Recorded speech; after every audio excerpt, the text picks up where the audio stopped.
দর্শক, আমেরিকা যদি ইরানের উপরে পরমাণু বোমা হামলা চালায় তাহলে ইরান সারা বিশ্বে মার্কিন ঘাঁটিগুলো দখল করে নেবে, এমন ঘোষণা দিয়েছেন ইরানের একজন জেনারেল। তিনি আরও বলেছেন, ইসরায়েলে ইরানের পরমাণু বোমা হামলার কোনো লক্ষ্য নেই, তার কারণ ভিন্ন। এদিকে ইরানের সাথে আমেরিকার যে যুদ্ধ চলছে সেই যুদ্ধের ব্যাপারে পারস্য উপসাগরীয় অঞ্চলের অন্তত 5টি দেশ প্রকাশ্যে ক্ষোভ জানিয়েছে। তারা বলেছে ডোনাল্ড ট্রাম্প এই যুদ্ধ শুরু করেছে এবং এখন আরব এই দেশগুলোকে যুদ্ধের মূল্য দিতে হচ্ছে। শুধু তাই না, মধ্যপ্রাচ্যে মার্কিন ঘাঁটি থাকবে কি থাকবে না সে সমস্ত বিষয় নিয়েও এই সব আরব দেশ চিন্তা করছে। এদিকে ইরানের সাথে চলমান যুদ্ধ নিয়েও হোয়াইট হাউসে ব্যাপক মতপার্থক্য দেখা দিয়েছে। প্রকাশ্য দুটি গ্রুপ হয়েছে, সেখানে ডোনাল্ড ট্রাম্প পড়েছেন মাঝখানে। কি করবেন তিনি? এদিকে হরমুজ প্রণালীতে জাহাজ চলাচল এবং এই সংক্রান্ত যাবতীয় ব্যবস্থাপনার বিষয়ে ইরান এবং ওমান একটি চুক্তিতে পৌঁছেছে বলে খবরে বলা হচ্ছে। এই চুক্তি হলে পরিস্থিতি কি হতে যাচ্ছে? আরেকটি খবরের শিরোনাম আমি আপনাদেরকে জানিয়ে বিস্তারিত আলোচনায় চলে যাই। সেটি হচ্ছে, মার্কিন প্রেসিডেন্ট ডোনাল্ড ট্রাম্প গতকাল বলেছেন যে যুদ্ধে বিজয়ের পরপরই হরমুজ প্রণালী আমেরিকার অংশ বলে তিনি ঘোষণা করবেন। এই ব্যাপারে ইরানের একজন খুব প্রভাবশালী সংসদ সদস্য তিনি বলেছেন, হরমুজ প্রণালী দখলের চিন্তা বাদ দিয়ে আপনি নিজের নিরাপত্তা নিয়ে চিন্তা করুন। শেষ পর্যন্ত আবার আপনাকে না ক্যাটারিং ট্রাকে বা ফুড ট্রাকে লুকাতে না হয়। সুপ্রিয় দর্শক, এই যে বিষয়গুলো বললাম এর সাথে আরও বেশ কিছু বিষয় যোগ হবে আজকের আলোচনায়, এবং আমি এই বিষয়গুলো নিয়ে একেবারে বিস্তারিত আলোচনা করার চেষ্টা করব। আশা করি আপনারা শেষ পর্যন্ত সঙ্গে থাকবেন এবং ভিডিও ভালো লাগলে লাইক কমেন্ট শেয়ার করবেন এবং চ্যানেলটি সাবস্ক্রাইব করে সাথেই থাকবেন। দর্শক, চলুন বিস্তারিত আলোচনা করা যাক। প্রথমে যে খবরটি দিয়ে শুরু করেছিলাম আমি সেখান থেকেই বিস্তারিত আলোচনা শুরু করতে চাই। ইরানের একজন জেনারেল, মেজর জেনারেল নাকদি, তিনি একটা সাক্ষাৎকারে বলেছেন, তাকে জিজ্ঞেস করা হয়েছিল যে আমেরিকা যদি ইরানের উপরে পরমাণু বোমা হামলা চালায় তাহলে ইরান কি করবে? তখন তিনি বলেছেন, সারা বিশ্বে আমেরিকার যত ঘাঁটি আছে সব ঘাঁটি দখল করে নেবে ইরান। জানি না এই বক্তব্যের ব্যাখ্যা কি, বিস্তারিত আসেনি, হয়তো আর একটু অপেক্ষা করলে এই বক্তব্যের বিস্তারিত জানা যাবে। তবে তিনি একই সাথে বলেছেন যে ইসরায়েলের উপরে ইরানের পরমাণু বোমা হামলার কোনো ইচ্ছে বা লক্ষ্য নেই। কারণ হিসেবে তিনি বলেছেন যে ইসরায়েল ফিলিস্তিনের সমস্ত সব কিছুর ভাগ্য নির্ধারিত হবে ফিলিস্তিনি জনগণের সংখ্যাগরিষ্ঠের ভোটে। তারা যেটা ভালো মনে করবে সেটাই হবে এবং সেটাই করা হবে, কারণ মূলত এই ভূখণ্ডে ফিলিস্তিনিরাই বসবাস করবে। তার মানে হচ্ছে জেনারেল নাকদি এখান থেকে পরিষ্কার ইঙ্গিত দিয়েছেন যে ইসরায়েলের পতন হবে এবং ইসরায়েল নামক কোনো রাষ্ট্র থাকবে না। যদি তাই না থাকে তাহলে সেখানে ফিলিস্তিনিদের বসবাসের প্রশ্ন আছে, এবং ফিলিস্তিনিরা যদি বসবাস সেখানে করতে চায় বা তাদেরকে বসবাসের উপযোগী ভূখণ্ড রাখতে হয় তাহলে পরমাণু বোমা হামলা চালালে তো হবে না। পরমাণু বোমা হামলা চালালে তো পুরো ভূখণ্ডটা একেবারে তেজস্ক্রিয়তায় ভরে যাবে। আমি বলছি না এর মানে যে ইরান পরমাণু বোমার অধিকারী হয়েছে বা পরমাণু বোমা হামলা চালাতে পারে। জেনারেল নাকদি যা বলেছেন তার বাংলা অর্থগুলো আমি আপনাদেরকে জানালাম। তবে একথাও তো ঠিক যে জেনারেল নাকদি যা বললেন তার থেকে তো একটা বিশেষ ইঙ্গিত পাওয়া যায় যে ইরান ইসরায়েলের উপর পরমাণু বোমা হামলা চালাবে না, কী কারণে সেই ব্যাখ্যা দিলেন তিনি। বাট যদি এই সমস্যা না থাকতো তাহলে তো চালাতো বোমা হামলা, ব্যাপারটা তো এরকম। তার মানে দাঁড়াচ্ছে কি, তার মানে কি ইরানের হাতে পরমাণু বোমা আছে? ব্যাপারটা তো এই প্রশ্ন আসে। দেখা যাক, আমরা অপেক্ষা করি কি ঘোষণা আসে সময়ের ব্যবধানে ইরান কি বলে। অনেকেই তো বলে যে ইরানের হাতে পরমাণু বোমা যদি থাকতো তাহলে অনেক কিছুই ঘটতো না। এই কথার সত্য মিথ্যা ভিন্ন বিষয়। ইরান হয়তো একভাবে দেখে আর আমরা বাইরের থেকে আরেকভাবে দেখি, তারাই ভালো জানে। দেখা যাক, সময় বলে দেবে ইরানের হাতে পরমাণু বোমা আছে কি নেই। ইরানের হাতে পরমাণু বোমা থাকলে কেউ হামলা চালাতো কি চালাতো না, সমস্ত সব কিছু সময়ের পরিক্রমায় পরিষ্কার হবে। তবে জেনারেল নাকদি যেটা বলেছেন যে ইরানের উপর যদি আমেরিকা পরমাণু বোমা হামলা চালায় তাহলে সারা বিশ্বের মার্কিন ঘাঁটিগুলো দখল করে নেবে ইরান, এটার ব্যাখ্যা আসলে পরিষ্কার না। তবে এইটুকু বোঝা যায় যে জেনারেল নাকদি বা ইরানের অবস্থান খুব শক্ত, তাদের সামরিক সক্ষমতা এই পর্যায়ে আছে যে আমেরিকার সাথে যে কোনো জায়গায় তারা যুদ্ধ করতে সক্ষম, কনফ্রন্টেশনে যেতে সক্ষম। এবং এখান থেকে হয়তো একথাও বেরিয়ে আসে যে বিশ্বের যে কোনো জায়গায় ইরান হামলা চালানোর সক্ষমতা রাখে, তার কথা থেকে এইটাই বেরিয়ে আসে। আমরা জানি না আসলে প্রকৃত অবস্থা কি, আর একটু সময় গেলে হয়তো বোঝা যাবে। এদিকে খুবই গুরুত্বপূর্ণ খবর ওয়াশিংটন পোস্টে বেরিয়েছে। পারস্য উপসাগরীয় অঞ্চলের অন্তত 5টি দেশ, সৌদি আরব, কুয়েত, বাহরাইন, কাতার এবং সংযুক্ত আরব আমিরাত, এই 5টি দেশ বলছে যে ডোনাল্ড ট্রাম্প ইরানের বিরুদ্ধে যুদ্ধ শুরু করেছে এবং তাদের সাথে পর্যাপ্ত আলাপ পরামর্শ বা তাদেরকে পর্যাপ্ত খোঁজ খবর না দিয়ে এখন এই যুদ্ধের যে ক্ষয়ক্ষতি, মারাত্মক সংকট, মারাত্মক বিপদ, এইগুলো তাদেরকে ফেস করতে হচ্ছে এবং যুদ্ধের জন্য মূল্য দিতে হচ্ছে আরব এই দেশগুলোকে। এই কথা বলছেন এই 5টি দেশের নেতারা, ওয়াশিংটন পোস্টকে বলেছেন। এবং নাম প্রকাশে অনিচ্ছুক কয়েকজন আরব কর্মকর্তা ওয়াশিংটন পোস্টকে বলেছেন যে ডোনাল্ড ট্রাম্প ইরানের বিরুদ্ধে যে হামলা চালিয়েছেন বা যে যুদ্ধ শুরু করেছেন, তাতে সবচেয়ে বেশি ক্ষতিগ্রস্ত হয়েছে আরব দেশগুলো। কারণ ইরান আমেরিকায় হামলা চালায়নি, হামলা চালিয়েছে এই সমস্ত আরব দেশে থাকা মার্কিন ঘাঁটিতে, এবং আলটিমেটলি তার জন্য ক্ষয়ক্ষতি হয়েছে এই সমস্ত দেশেরই। যার কারণে এখন আরব দেশগুলোর সাথে ডোনাল্ড ট্রাম্পের প্রশাসনের একটা আস্থার ঘাটতি সৃষ্টি হয়েছে। ওয়াশিংটন পোস্টেরই খবর। আরব দেশগুলো মনে করছে মার্কিন প্রশাসন এবং মার্কিন এই সমস্ত ঘাঁটি আরব দেশগুলোকে নিরাপদ করার চেয়ে বরং বিপদের মুখে ঠেলে দিয়েছে, বিপদগ্রস্ত করে তুলেছে, তাদের ক্ষয়ক্ষতি অনিবার্য করে তুলেছে। এই জায়গা থেকেই তারা বিকল্প চিন্তা করছে। এবং বিকল্প চিন্তাটা কি? বিকল্প চিন্তা হচ্ছে এই যে মার্কিন ঘাঁটি রাখলে আরব দেশগুলো বিপদে পড়বে, এবং মার্কিন ঘাঁটি যখন থাকছে তখন আলটিমেটলি যুদ্ধ হলেই ইরান এই সমস্ত ঘাঁটিকে টার্গেট করবে। শুধু যুদ্ধ না, যুদ্ধ ছাড়াও সম্ভবত ইরান এই সমস্ত ঘাঁটিকে টার্গেট করবে, কারণ ইরানের লক্ষ্য কিন্তু ভিন্ন, মধ্যপ্রাচ্য থেকে মার্কিন সামরিক বাহিনীকে তাড়িয়ে দেওয়া। যদি তাই হয় তাহলে মাঝে মধ্যে ইরান এই সমস্ত ঘাঁটিতে হামলা চালাবে। তার মানে হচ্ছে প্রত্যেকটা দেশ যুদ্ধের কবলে থাকবে, কারণ এক একটা ক্ষেপণাস্ত্র যখন বিস্ফোরিত হয়, ব্যালিস্টিক ক্ষেপণাস্ত্র, তখন আকাশ পাতাল প্রকম্পিত হয়, কাঁপতে থাকে, পরিস্থিতি এতটা খারাপ।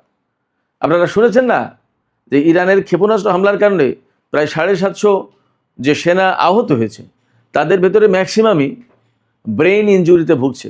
তাদের ব্রেইন ইনজুরিতে পড়েছে কেন? ক্ষেপণাস্ত্রগুলো যখন বিস্ফোরিত হয় এত বিকট শব্দ হয় এবং এত মারাত্মক রকমের ভয়ার্থ পরিবেশ তৈরি হয়, এত কম্পন তৈরি হয়, মনে হয় যেন পৃথিবীটা ধ্বংস হয়ে যাবে। এই অবস্থায় তারা ট্রমাটাইজড হয়ে যায়, ব্রেনে ইনজুরি সৃষ্টি হয়। তো যখন একটা দেশে এরকম একের পর এক ক্ষেপণাস্ত্র ড্রোন পড়তে থাকে, ছোট ছোট দেশ, বিশেষ করে বাহরাইন এবং কুয়েত, তাদের জনগণের অবস্থা এবং তাদের রাজা বাদশাদের অবস্থা কী হয়? কোনো জায়গায় তো নিরাপদ না, কোনটা যে কখন পড়বে তার তো কোনো নিশ্চয়তা নেই। এই জায়গা থেকে আরব দেশগুলো এখন আমেরিকার ঘাঁটিগুলো রাখতে চাইছে না, এবং সম্ভবত এই লক্ষ্য নিয়েই সৌদি আরব, পাকিস্তান এবং তুরস্ক জোট করেছে। হয়তো ধীরে ধীরে আরব দেশগুলোর সবাই এই জোটে যুক্ত হবে। সংযুক্ত আরব আমিরাত যুক্ত হবে কি না সেটা ভিন্ন বিষয়, কারণ তার ব্যাপারে তুরস্কের বক্তব্য হচ্ছে যে মিশর প্রায়োরিটি পাচ্ছে, বাট সংযুক্ত আরব আমিরাত না। দেখা যাক কি হয়। তবে মধ্যপ্রাচ্যে আমেরিকা এই যুদ্ধের কারণে তার অবস্থান নিজে হারিয়েছে খানিকটা, আর ইরানের হামলার কারণে তো একেবারেই পরিষ্কার। এজন্য সম্ভবত মধ্যপ্রাচ্য আমেরিকার জন্য আর নিরাপদ হচ্ছে না, নিরাপদ থাকছে না, এবং সম্ভবত মার্কিন সেনারা মধ্যপ্রাচ্যে থাকতে পারবে না। যদিও আমেরিকা বলছে এখন যে যুদ্ধটাই তাদের এখন চূড়ান্ত লক্ষ্য নয়, সরকার পরিবর্তন চূড়ান্ত লক্ষ্য নয়, পরমাণু কর্মসূচি চূড়ান্ত লক্ষ্য নয়, চূড়ান্ত লক্ষ্য এই মুহূর্তে হরমুজ প্রণালী খোলা। মানে কোথা থেকে কোথায় আস্তে আস্তে কি ধরেছে, অথচ এই হরমুজ প্রণালী কিন্তু উন্মুক্ত ছিল, যুদ্ধ করতেছে সেটা আটকে দিয়েছে। অদ্ভুত ব্যাপার। মারাত্মক রকমের ভিকটিম হয়ে গেছে আমেরিকা এই যুদ্ধ করতে এসে। তারা স্বপ্নেও কল্পনা করেনি যে ইরান তাদেরকে এইভাবে চেপে ধরবে এবং এই ধরনের কোণঠাসা করে ফেলবে, এবং সারা বিশ্বের চোখের সামনে তাদেরকে এইভাবে অপমান অপদস্থ করবে। আমেরিকা চিন্তাও করেনি। বাট আমেরিকাকে এই ধরনের অপমান অপদস্থ হতে হলো অন্তত সামরিক দিক দিয়ে, এ কথাটা চূড়ান্তভাবে সত্য। এই যে অপমান অপদস্থ হলো এবং বিপর্যস্ত অবস্থার ভেতরে পড়েছে মধ্যপ্রাচ্যে, এই জায়গা থেকে এখন হোয়াইট হাউসের ভেতরে 2 রকমের গ্রুপ সৃষ্টি হয়েছে। ভাইস প্রেসিডেন্ট জেডি ভ্যান্স বলছে যে আর যুদ্ধ না, অনেক হয়েছে যুদ্ধ দিয়ে কিছু হবে না বা কিছু করা যায়নি, যা হয়েছে হয়েছে, এখন আমরা হরমুজ প্রণালী ওখানে নৌ অবরোধ ব্লকেট দিয়ে রাখি এবং ইরানের উপরে অর্থনৈতিক চাপ সৃষ্টি করতে হবে, নিষেধাজ্ঞা দিতে হবে, তাকে তেল যাতে বিক্রি করতে না পারে সেই ব্যবস্থা করতে হবে। এটা হলো ভাইস প্রেসিডেন্ট জেডি ভ্যান্সের বক্তব্য। আর যুদ্ধমন্ত্রী পিট হেগসেথের বক্তব্য যে না, ইরানের বিরুদ্ধে এখনো যুদ্ধই করতে হবে। আর মার্কো রুবিওর অবস্থান যুদ্ধের পক্ষেও আছে, আলোচনার পক্ষেও আছে।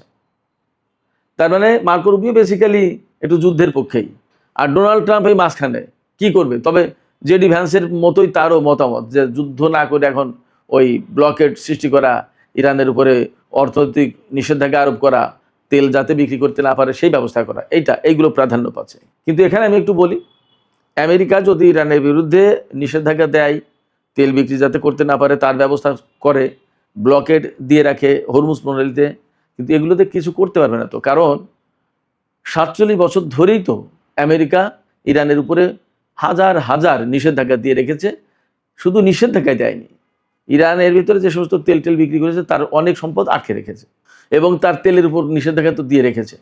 তাতে আটকাতে পেরেছে ইরানকে। আমি তো বারবার বলি যে ইরান যে আমেরিকা এবং ইসরায়েলের মতো দুটো শক্তির বিরুদ্ধে লড়াই করছে, এই লড়াইয়ের জন্য যে সমস্ত অস্ত্রপাতি সামরিক সরঞ্জাম লাগে এগুলো তো ইরানের বানানো বা ইরানকে কিনতে হয়েছে, কেউ তার বিনামূল্যে দেয়নি। তাহলে এগুলো বানাতে এবং কিনতে তো পয়সা লাগে, সেই পয়সাটা কোথা থেকে পেয়েছে? শুধু তাই না, মধ্যপ্রাচ্যের টোটাল যে যুদ্ধের পরিস্থিতি, যে যুদ্ধ চলছে, এর প্রত্যেকটা যুদ্ধের পেছনে ইরানের কোনো না কোনোভাবে ইনভলভমেন্ট আছে এবং তার পয়সা খরচ হচ্ছে। তাহলে অতএব নিষেধাজ্ঞা দিয়ে এগুলো দিয়ে আসলে কিছু করতে পারবে না। এর চূড়ান্ত সমাধান আমি ব্যক্তিগতভাবে মনে করি এই অঞ্চল থেকে আমেরিকাকে চলে যেতে হবে এবং ইরানের সাথে যুদ্ধ না করে একটা আপোষ সভা করে তাকে বিদায় নিতে হবে। এটা হচ্ছে এর একমাত্র সমাধান। এছাড়া মধ্যপ্রাচ্যে আমেরিকা থাকবে আর ইরানও থাকবে আর শান্তিপূর্ণ অবস্থান থাকবে, এটা হবে না, অসম্ভব। আর আমেরিকার উপস্থিতি থাকলে এখন ইরান কিন্তু পথ চিনে গেছে, কোনভাবে কিভাবে হামলা করতে হবে, এবং সাহস, ওই যে সাহস বেড়ে যাওয়া বলে না, সাহস কিন্তু সে পেয়ে গেছে ইরান। আমেরিকার উপরে হামলা করে এখন 1-2 এর ব্যাপার ইরানের কাছে। সেক্ষেত্রে মার্কিন বাহিনী কোনোদিন মধ্যপ্রাচ্যে আর নিরাপদ থাকবে না। এই জায়গা থেকে যুদ্ধ না করে ওই অবরোধ আরোপ, নিষেধাজ্ঞা এই সমস্ত বাদ দিয়ে নিরিবিলি নির্ঝঞ্ঝাট চলে যাওয়াই ভালো। আমেরিকার এই সময় ভাবা উচিত যে মধ্যপ্রাচ্যের নিরাপত্তা মধ্যপ্রাচ্যের দেশগুলোই বুঝুক, করুক। বিশেষ করে তুরস্ক এবং পাকিস্তানের সাথে যেহেতু আমেরিকার সম্পর্ক ভালো আছে, সৌদি আরব সবার সাথে ভালো আছে, তাদের মাধ্যমেই মেসেজ দিক আরব দেশগুলোকে যে ভাই জোট যখন করেছো ভালো কথা। ডোনাল্ড ট্রাম্পরা আজকাল মাঝে মাঝে আলহামদুলিল্লাহ বলে, তো উনি আলহামদুলিল্লাহ বলতে পারেন যে আলহামদুলিল্লাহ আপনারা ভালোই করেছেন, জোট করেছেন, আমি আমার সেনা নিয়ে চলে গেলাম, আমাদের আর দরকার নেই এখানে থাকার, আপনারা আপনাদের নিজেদের নিরাপত্তা ব্যবস্থা নিজেরাই করেন। যদি এইভাবে বলে কয় তাহলে অনেক ভালো। তা না হলে মধ্যপ্রাচ্যে আমেরিকাকে আসলেই প্রতিদিন প্রতি মুহূর্তে অপদস্থ হতে হবে।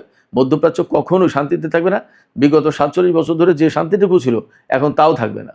কারণ আমি আবারও বলছি, আমেরিকাকে কিভাবে ঘায়েল করতে হবে, আমেরিকার বিরুদ্ধে কিভাবে হামলা চালাতে হবে সেই পথ ইরান চিনে গেছে, এবং দিন দিন মার্কিন বিরোধী অবস্থান ইরানের আরও বেশি শক্ত হবে এবং আঞ্চলিক প্রক্সি ফোর্সগুলো ক্রমেই ইরানকে কেন্দ্র করে আরও শক্তিশালী হবে। এদিকে হরমুজ প্রণালী কন্ট্রোল করা নিয়ে আমেরিকা এবং ইরানের ভেতরে যখন প্রচণ্ড রকমের প্রতিযোগিতা, তখন ওমানের সাথে ইরানের চুক্তি চূড়ান্ত হয়ে গেছে এমন খবর পাওয়া যাচ্ছে।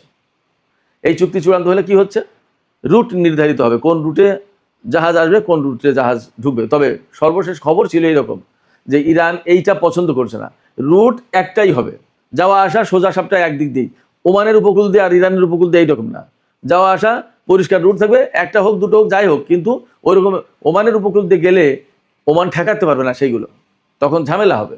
এই জন্য ইরান চাইছে যে সাগরের মাঝখান দিয়েই হোক, হরমুজ প্রণালীর মাঝখান দিয়ে হোক বা যেভাবে হোক, এত রুটের দরকার নেই, রুট একটাই হোক, মানে সবাই যৌথভাবে কন্ট্রোল করুক। যাই হোক কীভাবে হয় দেখা যাক। তবে চুক্তি একটা হয়েছে, এই খবর কিন্তু মোটামুটি পাওয়া যাচ্ছে।